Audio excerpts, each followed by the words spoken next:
আজ 5 বছর পর আমার স্বামী দেশে ফিরেছেন। বাসার সবাই খুশি ছিলেন, কিন্তু আমি খুশি ছিলাম না। আমি কেন খুশি ছিলাম না সেটা একটু পরেই বলছি। হঠাৎ করে আমার স্বামী আমার দিকে তাকিয়ে বলে, কি ব্যাপার, তোমার কি মন খারাপ? তোমার কি হয়েছে আমাকে বলো। আমি বললাম, আমার কিছুই হয়নি, তুমি একটু রেস্ট নাও, আমি একটু পরেই আসছি। তার জন্য আমি যখন পানি নিয়ে আসছিলাম, আমার পায়ে তখন একটু আঘাত ছিল। আমি তখন একটু খুঁড়িয়ে খুঁড়িয়ে হাঁটছিলাম, সেটা আমার স্বামীর চোখে পড়লো। আমার স্বামী তখন আমাকে বলে, তোমার পায়ে কি হয়েছে? আমি বললাম, তো আমার কিছুই হয়নি, পায়ে একটু ব্যথা লেগেছে। আমার স্বামী বললেন, তো আমি এখন একটু ঘুমিয়ে নেই, ঘুম থেকে উঠে বিকেলে ঘুরতে যাব। এরপর আমার স্বামী ঘুমিয়ে যায়। তার 3-4 ঘন্টা পর ঘুম থেকে উঠে তারপর আমার স্বামী আমাকে বলল, একটা শাড়ি পরবে, সাথে সুন্দর সুন্দর গহনাও পরবে। আমি তখন হেসেই উত্তর দিলাম, আমি এসব কথাই পাবো।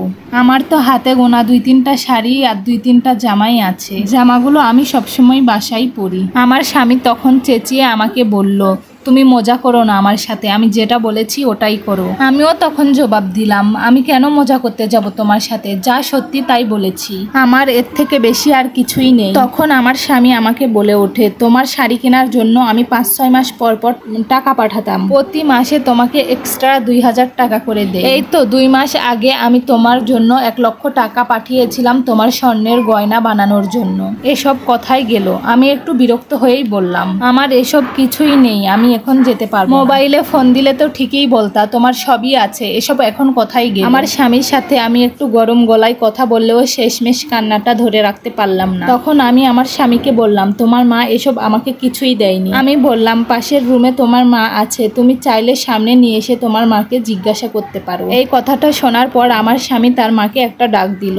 তারপরেই আমার শাশুড়ি আমাদের রুমে এসে হাজির হলো। এসেই আমার শাশুড়ি জোর গলায় বলা শুরু করলো, কি হয়েছে বাবা, তুই না ঘুমোচ্ছিলি, তোর বউ কি তোর সাথে ঝামেলা করেছে? তুই আমাকে বল। আমার স্বামী উল্টেই তার মাকে জিজ্ঞাসা করলো, আমার বউয়ের শাড়ি কই, স্বর্ণের জিনিস কই, ওকে যে এত জিনিস দিলাম এগুলো কোথায় গিয়েছে, ওর কোনো জামা কাপড় নেই কেন? আজকে আমি এতদিন পর বাসায় এসেছি, তারপরেও দেখি ওর গায়ে নোংরা কাপড়। মুহূর্তেই আমার শাশুড়ি চুপ হয়ে গেল, তার মুখ দিয়ে কোনো কথাই বের হতো। তখন আমার স্বামী বলে, কি হলো মা, উত্তর দাও। তখন আমি এক কথাই বলেই দিলাম, তোমার মা আর কি বলবে, আমি বলছি তুমি শোনো। তুমি বিদেশে যাওয়ার পর তোমার মা আর বোন আমাকে অনেক কষ্ট দিয়েছে, সেগুলো বলার মতো না। কাজে যদি একটু ভুল হতো, কখনো তোমার মা কখনো তোমার বোন, সাথে সাথেই আমার গায়ে হাত তুলতো। ওই যে তোমার বোনকে দেখতে পাচ্ছ, ও আমার থেকে ছোট, কিন্তু ওর সাহস হয় কিভাবে আমার গায়ে হাত তোলা। আর বাকি রইল গহনা আর জামা কাপড়ের কথা। গত মাসে আমাকে যে টাকা পাঠিয়েছে, ওই টাকাটা দিয়ে তোমার বোন নতুন একটা আইফোন কিনেছে,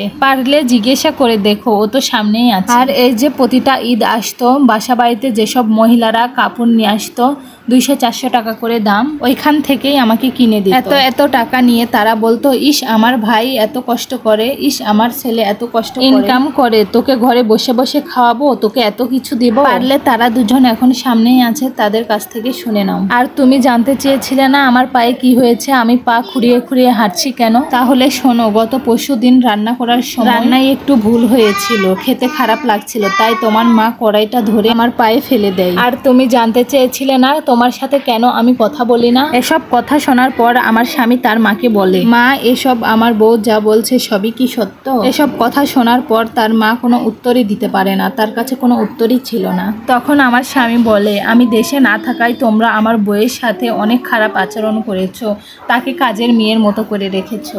তখন আমার শাশুড়ি বলে, বাবা আমাদের ভুল হয়েছে, আমাকে মাফ করে দে। আমার ননদও বলে, ভাইয়া আমাদেরকে ক্ষমা করে দাও। এমন অবস্থায় আমার স্বামী অনেক রেগে যায়। আমার স্বামীকে বললাম, তুমি শান্ত হয়ে যাও, যা হয়েছে হয়েছে। আমার শাশুড়ি আর ননদ রাগ দেখিয়ে রুম থেকে বের হয়ে যায়। তখন আমার স্বামী আমাকে বলে, আমার ভুল হয়েছে, তোমাকে এভাবে রাখা, আমি তোমার কাছে ক্ষমা চাচ্ছি।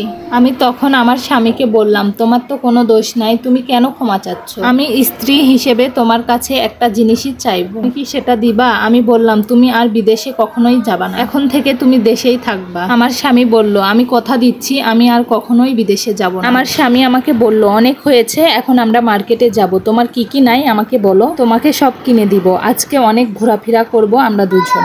আসলে যাদের স্বামী বিদেশে থাকে তাদের স্ত্রীর দুঃখের কোনো শেষ থাকে না, আর যাদের শ্বশুর শাশুড়ি এরকম হয় তাহলে তো আর কোনো কথাই নেই।